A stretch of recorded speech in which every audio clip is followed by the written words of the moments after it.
Media మిత్రులకి నమస్కారం. భారత రాజ్యాంగ నిర్మాత డాక్టర్ బిఆర్ అంబేద్కర్ గారి పేరిట కాంగ్రెస్ పార్టీ చేస్తున్నటువంటి తుచ్చ రాజకీయాలని నిరసిస్తూ ఈరోజు ఎన్డీఏ భాగస్వామ్య పక్షాలకు సంబంధించినటువంటి ఎంపీలం శాంతియుతంగా పార్లమెంటు మెట్ల మీద మకర ద్వారం ముందు శాంతియుత మార్గంలో గాంధేయ మార్గంలో నిరసన తెలుపుతూ ఉంటే ఒక చేతిలో కాన్స్టిట్యూషన్ పుస్తకాన్ని పట్టుకొని పక్కన నలుగురిని దౌర్జన్యం చేసేటువంటి వ్యక్తుల్ని కూడా తెచ్చుకొని సీనియర్లు అయినటువంటి ఎంపీలను కూడా గౌరవించకుండా పార్లమెంటు మెట్లపై నుంచి ఎంపీలను తోసుకుంటూ వెళ్ళి ఒక ఎంపీ మాజీ మంత్రి కేంద్ర మంత్రిగా పనిచేసినటువంటి పెద్ద ఆయన గాయానికి కారణమైనటువంటి రాహుల్ గాంధీ మీద తప్పకుండా చట్ట ప్రకారం చర్యలు తీసుకోవాలని చెప్పి పార్టీ పక్షాన డిమాండ్ చేస్తూ ఉన్నాం. కాంగ్రెస్ ఈ దేశానికి స్వతంత్రం వచ్చిన నాటి నుంచి లేదా భారత రాజ్యాంగం అమల్లోకి నుంచి వచ్చిన నాటి నుంచి ఈ రోజు దాకా ఏ రోజు కూడా అంబేద్కర్ గారిని గౌరవించినటువంటి కాంగ్రెస్ పార్టీ ఈరోజు కొత్తగా తామే అంబేద్కర్ సిద్ధాంతానికి వారసులం అన్నట్టు ప్రయత్నించడం అనేది బాధాకరమైనటువంటి విషయం. రాజ్యాంగాన్ని భారతదేశం ఆమోదించిన తర్వాత 2 సార్లు జరిగినటువంటి ఎన్నికలలో డాక్టర్ బాబాసాహెబ్ అంబేద్కర్ని ఓడించినటువంటి పార్టీ ఏందని ఉందంటే ఈ దేశంలో అది కాంగ్రెస్లు కమ్యూనిస్టులు తప్ప ఇంకొకరు కాదు. ప్రత్యక్ష ఎన్నికల్లో అంబేద్కర్ని ఓడించడమే కాకుండా తమ కుటుంబానికి భారతరత్నని ఇచ్చుకున్నారు 3 తరాలకి. జవహర్లాల్ నెహ్రూ గారికి, ఇందిరాగాంధీకి, రాజీవ్ గాంధీ గారు కూడా భారతరత్న ఇచ్చుకోవడానికి కాంగ్రెస్ పార్టీకి మనసు ఒప్పింది. కానీ ఈ దేశ రాజ్యాంగ నిర్మాతల్లో ఒకరు, ఈ దేశంలో ప్రజలందరూ సమంగా గౌరవించబడాలని కలలు కన్నటువంటి వ్యక్తి డాక్టర్ బిఆర్ అంబేద్కర్ గారికి మాత్రం భారతరత్న అవార్డు ఇవ్వాలనేటువంటి కనీసం ఆలోచన రానటువంటి పార్టీ కాంగ్రెస్ పార్టీ.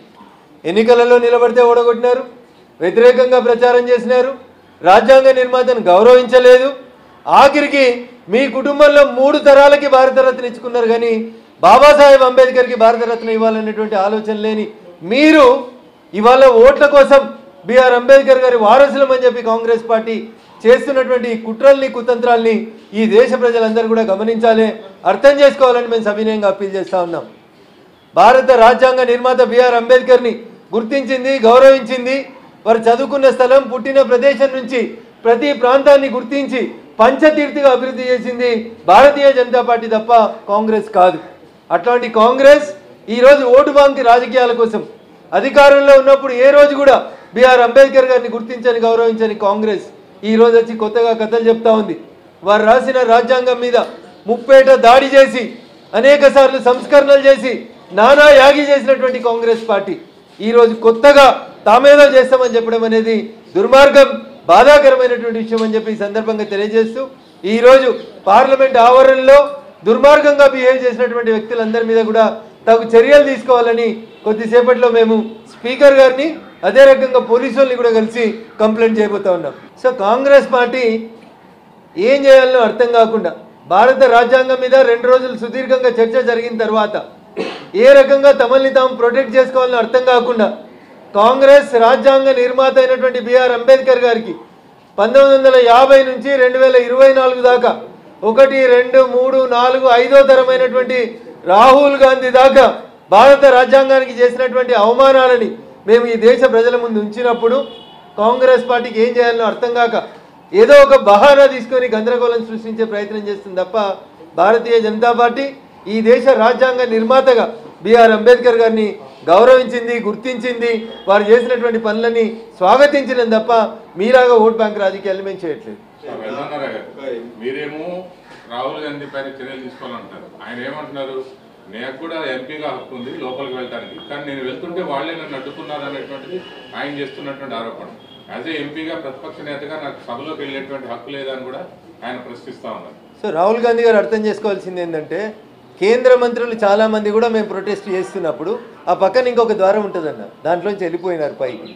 ఈయన కావాలని 4 నేసుకొని వచ్చి పెద్ద మనుషులు, మహిళలు మెట్ల మీద నిల్చుంటే వాళ్ళని నెట్టుకుంటూ పోయి దౌర్జన్యం చేసి ఎవరు రాహుల్ గాంధీ గారిని సభలకు పోవద్దని చెప్పలేదు. సభలో చర్చకు రమ్మనే మేము పిలుస్తాం. చర్చ జరిగినప్పుడల్లా పారిపోయేది రాహుల్ గాంధీ గారు. ఈరోజు అనేక మంది కేంద్ర మంత్రులు పక్కన ఉన్నటువంటి ద్వారం గుండా వెళ్ళిపోయారు. రాహుల్ గాంధీ గారికి కూడా అవకాశం ఉండే, అయినప్పటికీ కూడా కావాలని తనేదో దాదాగిరి చేసేందుకు వచ్చినట్టు వచ్చి అమాయకులైనటువంటి పెద్దలు, సీనియర్లు అనేటువంటి గౌరవం కూడా లేకుండా వాళ్ళ మీద మ్యాన్ చేయడం అనేది వారి విజ్ఞతగా వదిలేస్తా ఉంటారు. రాహుల్ గాంధీ దాదాగిరి చేసింది అన్నట్టుగానే ఉందా అక్కడ? అంటే మీరు నేను మెట్ల పైన 3వ వరుసలో ఉన్నాను, నేను చూస్తూనే ఉన్నాను.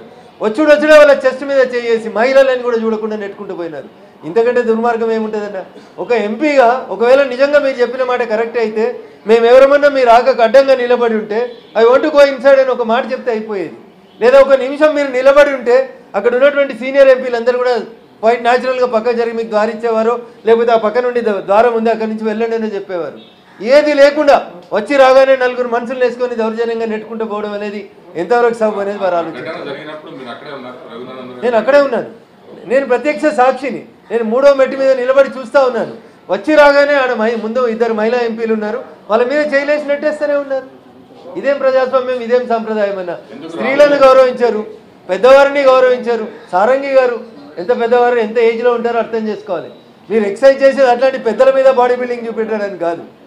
This is very unfortunate. ఎందుకు రాహుల్ గాంధీ ఆ రకమైనటువంటి వ్యవహార శైలి ప్రవర్తించుంటారని అనుకోవచ్చు.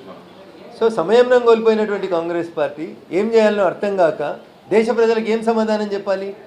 భారత రాజ్యాంగ నిర్మాత బిఆర్ అంబేద్కర్ గారిని, జవహర్లాల్ నెహ్రూ గారు, ఇందిరాగాంధీ, రాజీవ్ గాంధీ, ఆ తర్వాత యూపీఏ వచ్చిన తర్వాత సోనియా గాంధీ, ఆ తర్వాత అదే యూపీఏ 2లో రాహుల్ గాంధీ గారు భారత రాజ్యాంగాన్ని ఎట్లా అవమానపరిచినారని ఈ దేశ ప్రధాని నరేంద్ర మోడీ గారు 5 తరాలు భారత రాజ్యాంగానికి, రాజ్యాంగ నిర్మాతకు చేసినటువంటి అవమానం గురించి చాలా స్పష్టంగా ఎక్స్ప్లెయిన్ చేసిన తర్వాత దేశ ప్రజలకు ఏం సమాధానం చెప్పుకోవాలని అర్థం కాని కాంగ్రెస్ పార్టీ ఈ రకమైనటువంటి దౌర్జన్యాలకు దిగడం అనేది బాధాకరమైనటువంటి విషయం.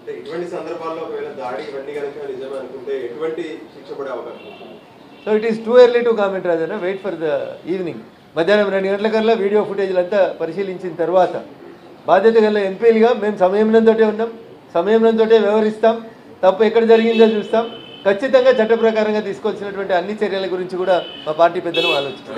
పార్లమెంట్ సమయంలో ఏ విధంగా అయితే ప్రధానమంత్రి మోడీ పైన కామెంట్ చేశారంటూ కోర్టు విషయంలో ఇప్పుడు మళ్ళీ అటువంటి సందర్భాలు ఏమైనా చట్టం తన పని తాను చేసుకుపోవాలని కోరుకుంటాం.